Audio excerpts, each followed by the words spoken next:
réjouis aujourd'hui de voir que c'est une aspiration populaire, si je peux m'exprimer ainsi, que ça vient de la base, c'est pas le recteur qui vient qui impose, c'est pas le gouvernement qui a dit il faut faire. Non, ce sont les principaux intéressés eux-mêmes qui poussent l'université maintenant à aller dans la voie de réussir ou d'accomplir sa mission au service de la société. Et c'est cela aussi l'université. L'université doit être au service de la société, elle doit aider la société à résoudre ses problèmes. C'est ça sa mission. Avec ce qu'elle a comme moyen, la réflexion intellectuelle, la formation, la recherche, l'expertise, ce sont les moyens par lesquels elle le fait.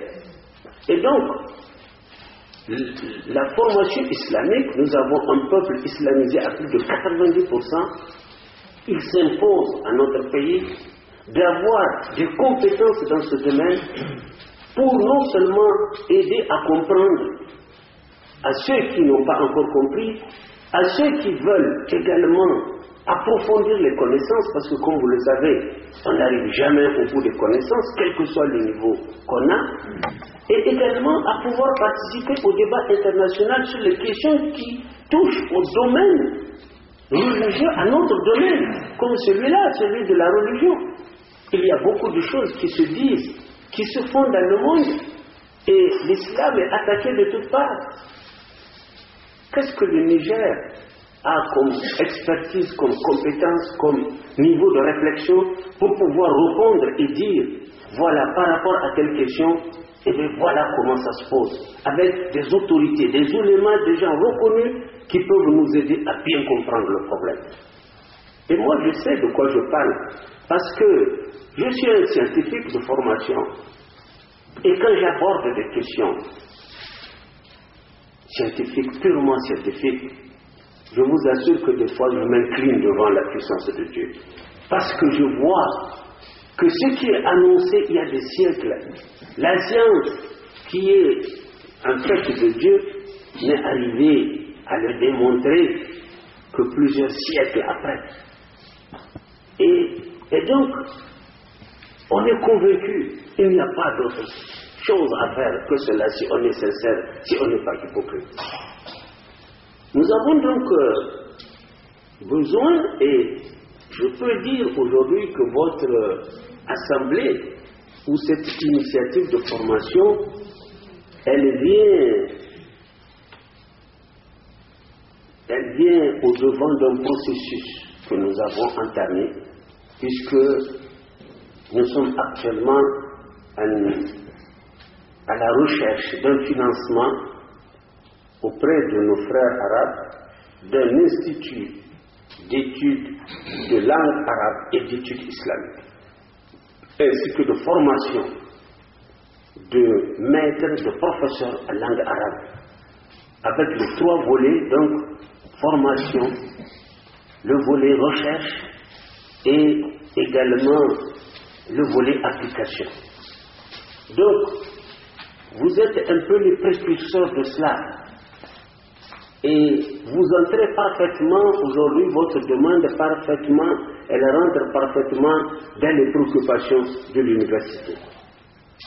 L'islam est un élément de notre culture.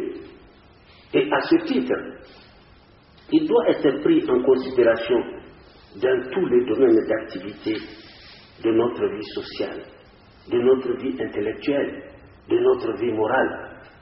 C'est notre religion. On n'en a pas une honte. Et nous sommes fiers de l'être, parce que nous savons que nous sommes au service du Créateur et que nous ne sommes pas des ingrats. Que Dieu nous en préserve.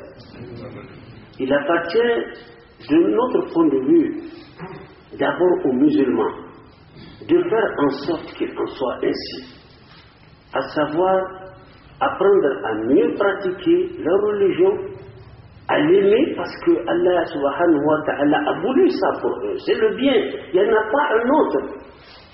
Celui que Dieu a mis dans sa voie, eh bien, celui-là est quelqu'un d'aimé de Dieu. Et il faut prier pour que Dieu amène d'autres aussi de la même voie. Parce que c'est la voie du salut. Cette vie est éphémère. Allah subhanahu wa ta'ala l'a dit. Si mes souvenirs sont bons, dans la sourate 51, le verset 22 et 23, il a dit que notre subsistance se trouve dans le ciel. Et notre vie future, comme il l'a déjà annoncé. Et par lui, par sa parole, cela est aussi vrai que pour nous le fait de parler. De la même façon que nous savons que nous sommes capables de parler, Allah subhanahu wa ta'ala est capable de réaliser sa promesse. Et ce qu'il dit est vérité. Donc, celui que Allah subhanahu wa ta'ala met dans sa voie, c'est une marque, un témoignage d'amour de Dieu pour lui. Alors qu'il ne prenne pas ça à la légère. Et qu'il fasse comme vous êtes en train de faire, de vouloir le faire. En tout cas, je souhaite qu'Allah subhanahu wa ta'ala vous permette de le faire, le pratiquer et l'aimer. Parce que quand on aime quelque chose, l'amour, c'est quelque chose d'important. C'est peut-être même la base de tout. Quand on aime quelque chose, on n'a pas besoin de vous payer pour le faire.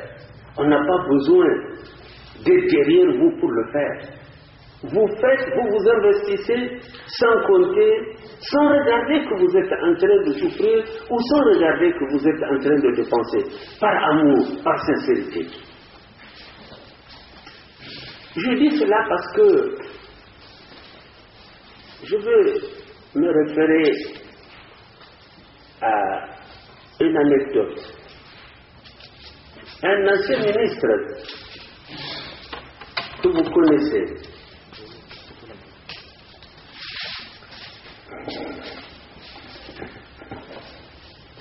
un ancien ministre que vous connaissez, qui est actuellement à la retraite, il est notre trésorier dans le comité de gestion de notre mosquée, parce que moi je suis secrétaire général adjoint du comité de gestion de la mosquée du Terminus, le quartier Terminus. Actuellement, je suis même secrétaire général adjoint. Et cet ancien ministre est notre trésorier. Un jour, il m'a dit, il me dit, monsieur le recteur, moi je ne comprends pas. J'ai dit, qu'est-ce qui se passe, monsieur le ministre? Il dit, mais regardez, moi je suis trésorier. Les quêtes que nous faisons dans les mosquées, dans nos mosquées, par vendredi, ne dépassent pas 5 000. Peut-être 3 000 francs, 2 000 francs. Et puis je vois là-bas, j'ai vu un copain